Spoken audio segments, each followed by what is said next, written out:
Hello मित्रों, बहुत बहुत स्वागत है आपका हमारे यूट्यूब चैनल इंडिया एजुकेशन पाठशाला में। जैसे कि आप जानते हो, हम बहुत अच्छी अच्छी प्रैक्टिस श्रृंखला आपको दे रहे हैं और वर्ग 3 की परीक्षा के लिए मोस्ट इंपॉर्टेंट क्वेश्चन आपके लिए लगातार लेके हम आ रहे हैं। चलिए उसी श्रृंखला को हम आगे बढ़ाते हैं। पहले यूट्यूब चैनल को आप सब्सक्राइब कर लीजिए, जिससे कि आने वाले वीडियो आपके पास में जल्दी से जल्दी पहुँच जाए। चलिए मित्रों, देखते हैं हम पहला क्वेश्चन। मानव विकास कुछ विशेष सिद्धांतों पर आधारित है। निम्नलिखित में से कौन सा मानव विकास का सिद्धांत नहीं है? आपको बताना है। इन चारों में से क्या नहीं है, आपको उत्तर बताना है। चलिए तो देखते हैं। जो इसका उत्तर हो जाएगा यहाँ पे, ये हो जाएगा प्रतिवर्ती। क्या हो जाएगा उत्तर? प्रतिवर्ती इसका उत्तर यहाँ पे हो जाएगा। चलिए मित्रों, अगले क्वेश्चन की ओर बढ़ते हैं हम और देखते हैं क्या कह रहा है हमारा अगला क्वेश्चन। अवधारणाओं का विकास मुख्य रूप से किसका हिस्सा है? अवधारणाओं का विकास मुख्य रूप से किसका हिस्सा है? आपको इन चारों में से बताना है। बौद्धिक विकास का, शारीरिक विकास का, सामाजिक विकास का, संवेगात्मक विकास का। तो अवधारणाओं का विकास मुख्य रूप से किसका हिस्सा है? तो ये है बौद्धिक स्तर का। किसका? बौद्धिक विकास का ये हिस्सा है। चलिए अगले क्वेश्चन की ओर बढ़ते हैं। सीखने का वह सिद्धांत जो पूर्ण रूप से और केवल अवलोकनीय व्यवहार पर आधारित है, सीखने के किस सिद्धांत से संबंधित है? विकासवादी, व्यवहारवादी, रचनावादी या संज्ञानवादी? तो इसका आंसर आपको बताना है। क्या हो जाएगा इसका आंसर? इसका जो आंसर होगा वो होगा व्यवहारवादी। यहाँ पे हो जाएगा व्यवहारवादी। ठीक है। चलिए अगले क्वेश्चन की ओर बढ़ जाते हैं हम। भारतीय समाज की बहुभाषिक विशेषता को किसके रूप में देखा जाना चाहिए? तो इसका आंसर बताना है आपको। तो इसका आंसर यहाँ पे हो जाएगा विद्यालयों विद्यालयों को सीखने सीखने के लिए अभिप्रेरित करने हेतु शिक्षक योग्यता की चुनौती के रूप में। तो ये इसका आंसर यहाँ पे दूसरा हो जाएगा। ठीक है। चलिए अगले क्वेश्चन की ओर बढ़ते हैं हम। सबसे अधिक गहन और जटिल समाजीकरण होता है किशोरावस्था के दौरान, पूर्व बालावस्था के दौरान, प्रौढ़ावस्था के दौरान और व्यक्ति के पूरे जीवन में। तो आपको बताना है सबसे अधिक गहन और जटिल समाजीकरण होता है, ये किसका होता है? तो किशोर अवस्था के दौरान। कब होता है? किशोर अवस्था के दौरान होता है। इसका आंसर आपको यहाँ से बताना है। चलिए देखते हैं अगले क्वेश्चन की ओर। पुरुष स्त्रियों की अपेक्षा ज़्यादा बुद्धिमान होते हैं, यह कथन सही है, सॉरी, सही हो सकता है या लेकिन पूर्वाग्रह का को प्रदर्शित करता है, या बुद्धि के भिन्न पक्षों के लिए सही है या सही? बताना है इन चारों में से उत्तर। तो भैया ये लैंगिक पूर्वाग्रह को प्रदर्शित करता है। सीधी सी बात है, रूढ़िवादिता को और लैंगिक पूर्वाग्रह को प्रदर्शित यहाँ पे ये करेगा। ऐसा बिल्कुल कदापि गलत है कि भाई पुरुष ज़्यादा बुद्धिमान होंगे, ऐसा नहीं है बिल्कुल भी। ठीक है, याद रखेंगे। चलिए अगले क्वेश्चन की ओर बढ़ते हैं। देखते हैं अगला क्वेश्चन। क्रियात्मक अनुसंधान का उद्देश्य है।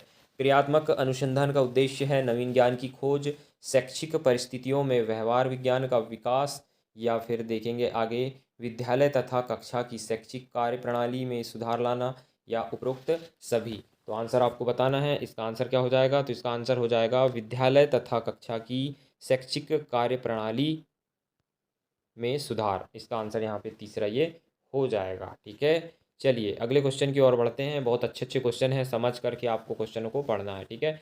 चलिए अगला क्वेश्चन देखते हैं। रक्षा तंत्र बहुत सहायता करता है हिंसा से निपटने में, या दबाव से निपटने में, थकान से निपटने में, या अजनबियों से निपटने में, अजनबियों से निपटने में। तो इसका आंसर यहाँ पे हो जाएगा दबाव से निपटने में। ठीक है।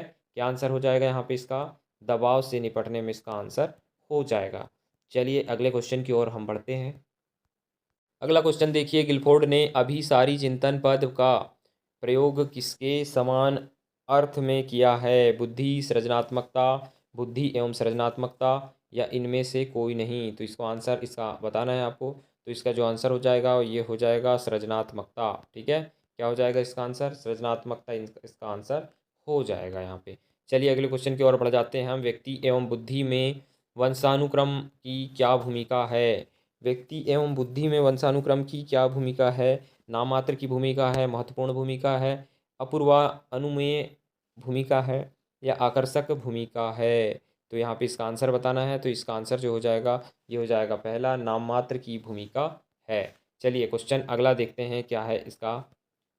अगला क्वेश्चन है, निम्न में से कौन पियाजे के अनुसार बौद्धिक विकास का निर्धारक तत्व नहीं है? इंपॉर्टेंट क्वेश्चन है। सामाजिक संचरण, दूसरा अनुभव, तीसरा संतुलनीकरण और इसमें से कोई नहीं चौथा। तो इसका आंसर बताना है आपको। इसका आंसर हो जाएगा पहला सामाजिक संचरण। क्या हो जाएगा इसका आंसर?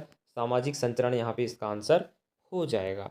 चलिए देखते हैं आगे क्वेश्चन। बालकों की सोच अमूर्तता की अपेक्षा मूर्त अनुभवों एवं प्रत्ययों से होती है। यह अवस्था है 7 से 12 वर्ष, 12 वर्ष से वयस तक, या 2 से 7 वर्ष तक, या जन्म से 2 वर्ष तक। तो बताना है आपको बालकों में सोच अमूर्तता की अपेक्षा मूर्त, तो ये हो जाएगी आपकी 7 से 12 वर्ष की आयु जो होती है वो अमूर्तता की अपेक्षा मूर्त अनुभवों को ज़्यादा महत्व देती है। ठीक है, चलिए अगले क्वेश्चन की ओर बढ़ जाते हैं हम। अगला क्वेश्चन देखते हैं क्या कह रहा है। सतत और व्यापक मूल्यांकन किस पर बल देता है? बताना है आपको बोर्ड परीक्षा की अनावश्यकता पर, या सीखने की सुनिश्चित करने के लिए व्यापक स्केल पर निरंतर परीक्षण, या तीसरा सीखने को किस प्रकार अवलोकित, रिकॉर्ड और सुधारा जाए, या फिर चौथा शिक्षण के साथ परीक्षाओं का समा सामंजस्य। तो इसका जो आंसर हो जाएगा ये हो जाएगा सी। क्या हो जाएगा इसका आंसर? सी। यहाँ पे इसका आंसर हो जाएगा सीखने को किस प्रकार अवलोकित, रिकॉर्ड और सुधारा जाए। ठीक है, ये इसका आंसर यहाँ पे हो जाएगा। चलिए देखते हैं अगला क्वेश्चन। मानव बुद्धि एवं विकास की समझ शिक्षक को खालिस्तान योग्य बनाती है। तो ये किस योग्य बनाती है? आपको आंसर बताना है डायरेक्ट। इसका आंसर हो जाएगा विविध शिक्षार्थियों के शिक्षण के बारे में स्पष्टता। ठीक है, इसका आंसर यहाँ पे ये हो जाएगा। ठीक है, चलिए क्वेश्चन देखते हैं अगला। किसके अतिरिक्त बुद्धि के निम्न पक्षों को स्टर्नबर्ग के त्रितंत्र सिद्धांत में संबोधित किया गया है? तो इसका आंसर बताना है संदर्भगत, अवयवभूत, सामाजिक, आनुभविक। तो इसका आंसर बताना है आपको। इसका आंसर हो जाएगा सामाजिक। क्या हो जाएगा इसका आंसर? सामाजिक यहाँ पे आंसर हो जाएगा सी। चलिए अगला क्वेश्चन देखते हैं। किसके अतिरिक्त बुद्धि के निम्न पक्षों को स्टर्नबर्ग के त्रितंत्र सिद्धांत में संबोधित किया गया है? तो इसका जो आंसर हो जाएगा यहाँ पे ये हो जाएगा सामाजिक। ठीक है, चलिए अगला क्वेश्चन देखते हैं। क्वेश्चन है आउट ऑफ द बॉक्स चिंतन किससे संबंधित है? तो बताना है आपको इन चारों में से उत्तर क्या होगा आपका। अनुकूल चिंतन, स्मृति आधारित चिंतन, या अपसारी चिंतन, या अभिसारी। तो इसका जो आंसर हो जाएगा यहाँ पे ये हो जाएगा अपसारी चिंतन। ठीक है, अपसारी चिंतन यहाँ पे इसका आंसर हो जाएगा। चलिए अगले क्वेश्चन की ओर बढ़ जाते हैं और देखते हैं क्या कह रहा है अगला क्वेश्चन। वंचित समूहों के विद्यार्थियों को सामान्य विद्यार्थियों के समान साथ साथ पढ़ाना चाहिए, इसका अभिप्राय क्या है? तो सीधा सीधा दिख रहा है, सभी बच्चों को साथ में पढ़ाना, समान रूप से उनको अध्ययन कराना, ये समावेशी शिक्षा है। कौन सी शिक्षा है? समावेशी शिक्षा है। विशिष्ट बालक या प्रतिभाशाली बालक, अलग अलग प्रकार के बालक को एक साथ पढ़ाना समावेशी शिक्षा कहलाती है, ये याद रखेंगे। ठीक है, चलिए अगले क्वेश्चन की ओर बढ़ जाते हैं हम और थोड़ा इन चारों के बारे में चर्चा करेंगे, थोड़ी सी चर्चा कर लेते हैं। ठीक है, डिस्ग्राफिया क्या होता है, डिस्प्रेशिया क्या होता है, डिस्कैलकुलेशिया क्या होता है और डिसलेक्सिया। देखिए सबसे पहली बात तो आपको बता दूं कि ये जो डिस्ग्राफिया है, ग्राफ काय में आता है? गणित में, है ना। तो कैलकुलेशन संबंधी और गणित संबंधी जिसको समस्या होती है जिस बच्चे को, वो गणित संबंधी जो समस्या होती है जिस बच्चे को उसमें डिस्ग्राफिया उसको हम कह देंगे, डिस्ग्राफिया की समस्या होगी। और डिसकैलकुलेशिया, इसमें भी उसी प्रकार की समस्या आपको देखने मिलेगी गणित संबंधी। ठीक है, डिस्प्रेसिया में खाने से संबंधित समस्याएं आएंगी। ठीक है, और डिसलेक्सिया जो होता है आपका, डिसलेक्सिया में पठन संबंधी समस्या आएंगी यहाँ पे। ठीक है, जिसको पढ़ने में दिक्कत हो रही है वो डिसलेक्सिया उस बच्चे को हो गया होगा। तो ये चारों को आपको समझाया, इन्हीं में से बहुत सारे क्वेश्चन बन जाते हैं। ठीक है, ध्यान रखेंगे आगे से आप। तो चलिए मित्रों, अगले वीडियो में फिर मिलता हूँ मैं बहुत अच्छे अच्छे क्वेश्चनों के साथ में। और हमारे लगातार प्रैक्टिस सेटों को आप देखते जाइए, बहुत आपको लाभ मिलने वाला है वर्ग 3 की पात्रता परीक्षा में। चलिए मित्रों, अगले वीडियो में मिलते हैं, तब तक के लिए नमस्कार। हमारे यूट्यूब चैनल को सब्सक्राइब जरूर कर लें।